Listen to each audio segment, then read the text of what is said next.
Hi, everyone. Welcome back. It's Professor Hall, and this is week 5 of college composition.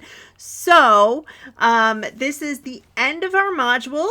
We took some time at the beginning of module 1 to do reading analysis. We used those notes to create an essay. Last week, you guys did a mini reflection, thinking about what you did well, what you still needed to work on, and hopefully you got some nice interaction with the other people in the class. So this week, I have a few more lectures for you that are going to help with your revisions. If you remember, last time you had conclusions and also introductions, and this time we're looking at transitions. So there's 2 short lectures about transitions, how to use them.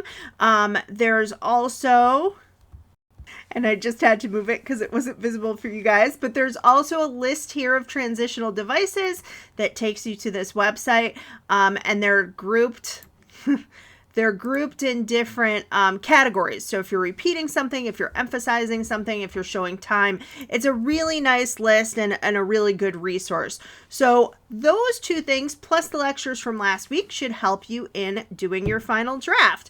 I want you to really make significant changes. If I go in and I see that the every sentence is exactly the same, that's not going to count toward your revision. So take into account if I have given you feedback, if I had the time to give feedback on everybody's drafts, make sure you look at that.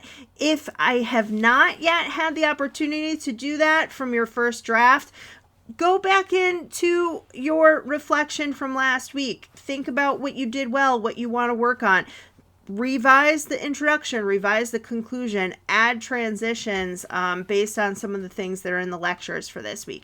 So that's it. You're going to be submitting your final draft for homework.